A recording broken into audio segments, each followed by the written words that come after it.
tout le monde, je m'appelle Fanny Terrien, je suis auteure jeunesse, puis présentement, je me trouve dans le sous-sol de l'école, le collège de Saint-Crépuscule. Je me suis aventurée dans le sous-sol parce que j'ai entendu des sons bizarres et tout. Je me suis retrouvée dans une pièce vraiment lugubre avec des bocaux qu'on retrouve, des doigts, et j'entends des sons horribles.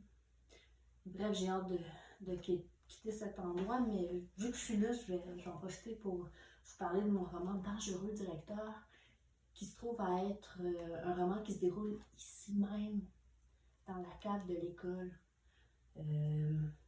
Lors d'une tempête de neige, les élèves sont obligés de rester à l'école pour dormir parce que la neige bloque les routes et les autobus n'ont pas accès.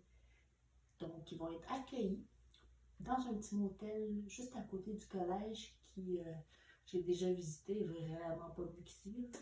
Puis là, il y a 4 braves jeunes qui vont décider de se sauver durant la nuit et de pénétrer dans l'école pour aller voir les entrailles de celle-ci et démystifier le mythe qui veut que le directeur de l'école soit un psychopathe.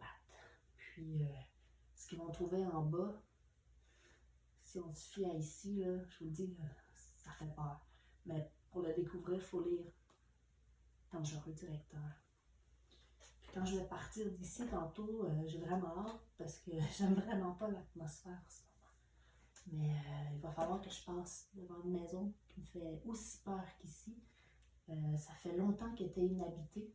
Il s'est produit un crime horrible dans cette maison. Puis dernièrement, il y a une famille qui a emménagé là-bas.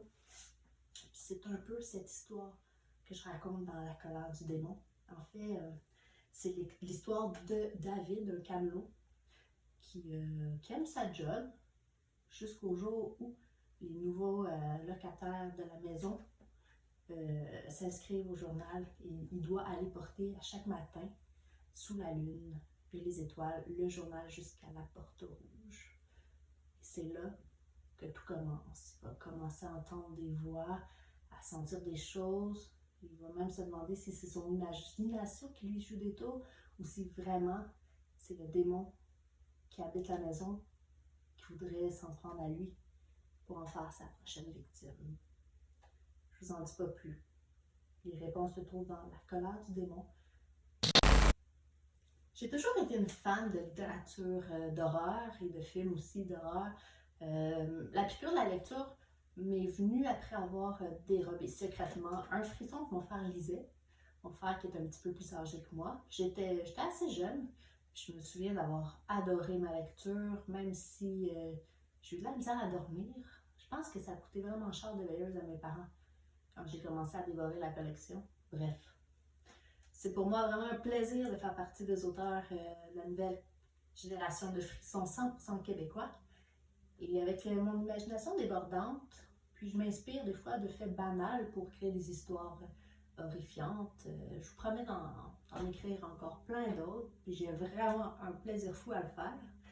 Je voudrais en profiter aussi pour souhaiter un bon 30e anniversaire à la collection. Je pense que j'entends quelque chose. Attendez.